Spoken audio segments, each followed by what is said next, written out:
Hello there, I just wanted to show my love and support for this man, Michael Stern, one of the greatest jazz guitarists to have emerged in the last 40 years.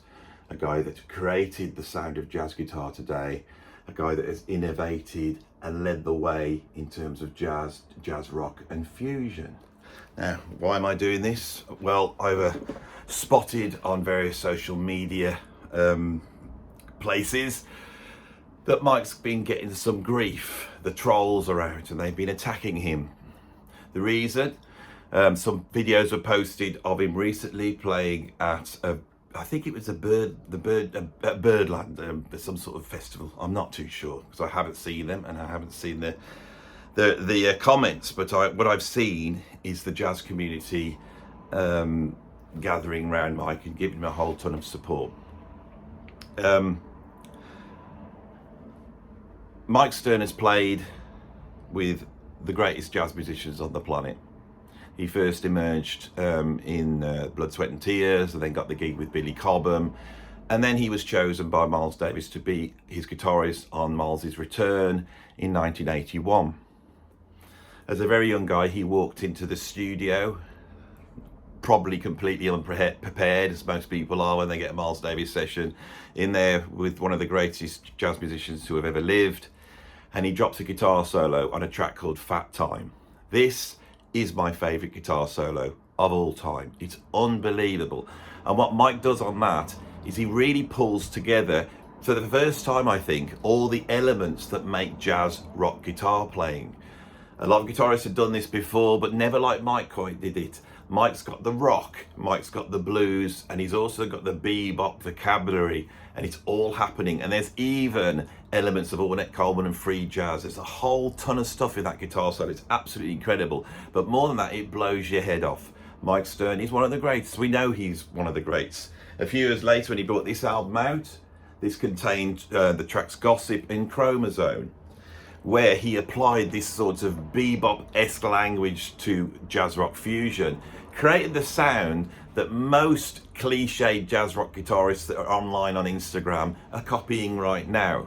Mike's one of the greatest, okay? So why is he copying all this grief if he's so good? In 2016, whilst he was hailing a cab outside his apartment in Manhattan, he slipped over some debris that was lying on the floor and he broke both his arms. His right hand, his picking arm, not only was broken at the bone level, but it also damaged some of the nerves and he lost his feeling in this hand. After an operation, he managed to get it back somewhat, but the guy cannot feel anything in this hand. And so to play the guitar now, he has to glue the plectrum into his hand, onto his fingers. Now, what this has done is it has changed Mike's guitar playing. How has it changed it? Well, the facility he had for picking has obviously been diminished. But does this suddenly make him not quite as good? I don't think it does. In a way, I think this has made him better. And I'll tell you why. Because every musician goes on a journey. And if we don't accept the journey that musicians go on, we deny the goal of forever moving forward as a musician. Most musicians emerge when they're young because they're full of chops and they can do stuff that no one else has done. When you're a young guy, your facility is always off the scale. But as you get older, your facility can diminish. When I first emerged doing drum clinics 20 odd years ago, a lot of the stuff I was doing was just playing around the drum kit very fast. I'm now 56 years old, and when I get up in the morning, my joints ache, you know, and I can't quite play as fast as I used to. Does this mean I should give up? No, because playing fast and playing like that is not what music is about. Now, I promise you this, whatever knowledge Mike had, and it was astonishing when he walked into the studio, and I think he would have been about 26 years old and put that Fat Time guitar solo down. He had a ton of knowledge, but nowhere near the knowledge he has now, okay? So what happens with a musician is as they advance through their life, as their facility starts to wane, what happens is that they have to rely on their knowledge more.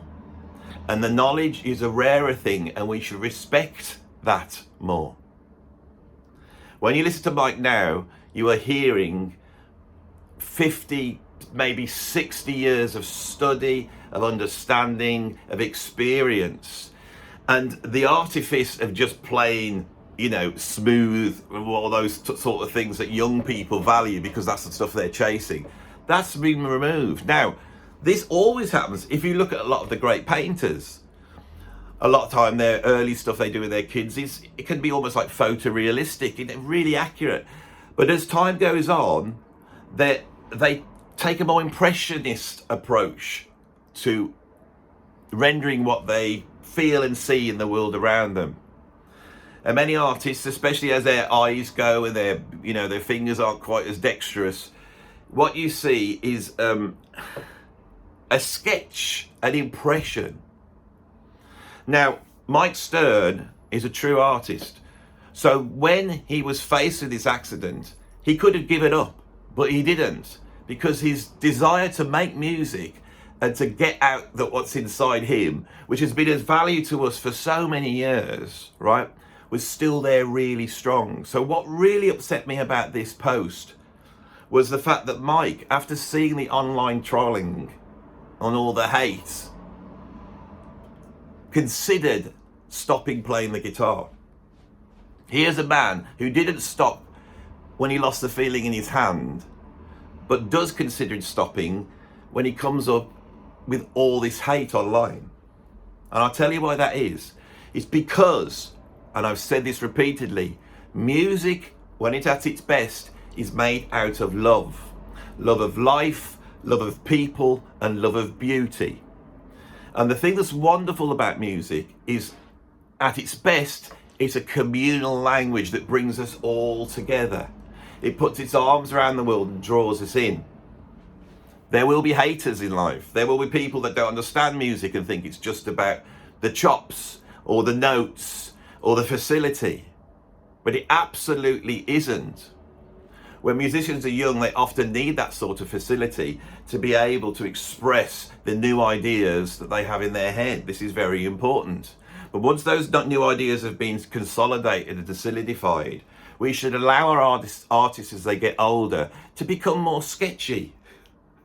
They all have. You listen to John Scofield now, the other great guitarist that merged out in the Miles Davis group in the 1980s, and he has reduced his playing down, and so it's so economic and so pointed that he can now say with one note what he used to say with probably 10.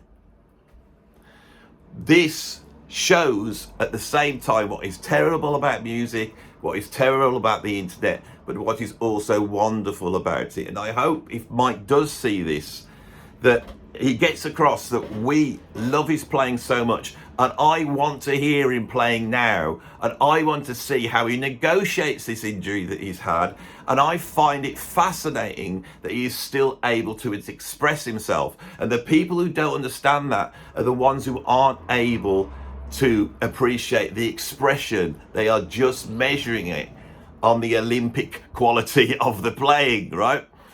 And there's nothing wrong with that. There's nothing wrong for Matteo Mancuso's, all these young players that can, you know, jump through these incredible hoops.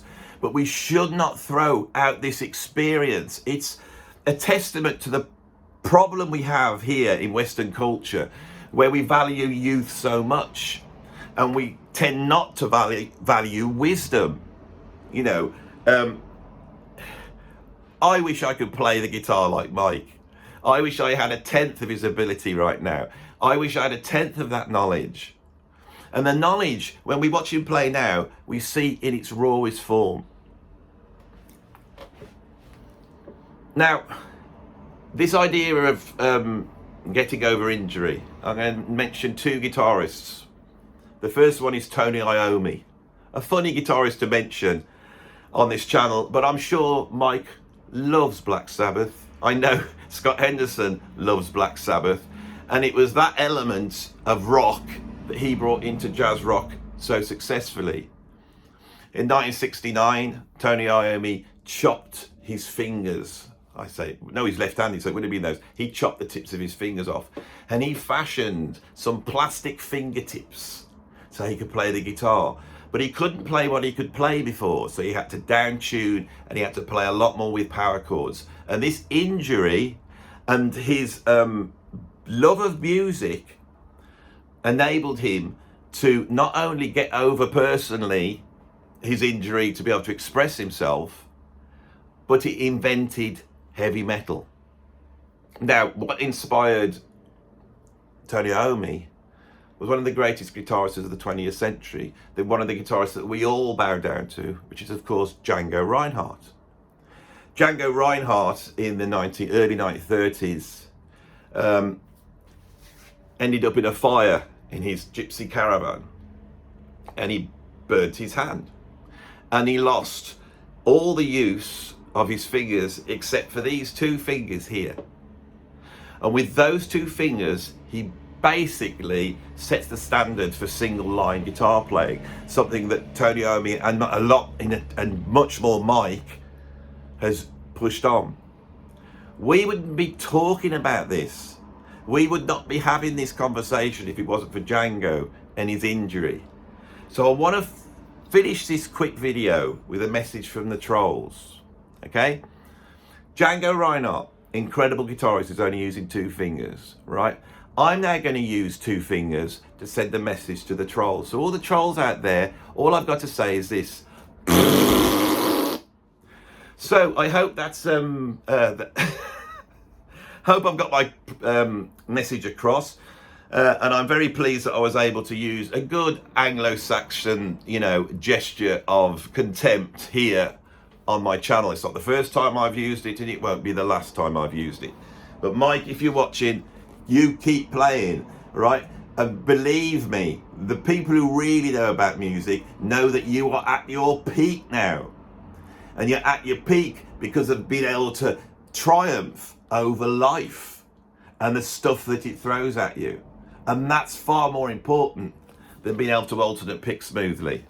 And the thing is, when I first heard about the injury, I went and checked him out, and I was like, oh my God, how the hell can he play like this? It's incredible. And the reason is because the guy's a force of nature. That's all I've got to say, okay? So I think I'm done. Thanks for watching. I hope you're watching, Mike. If you are, come on the channel, have a chat. I'd love to have you on here. What else? Stick a like on the video, subscribe, all that stuff. Brilliant. We love you, Mike.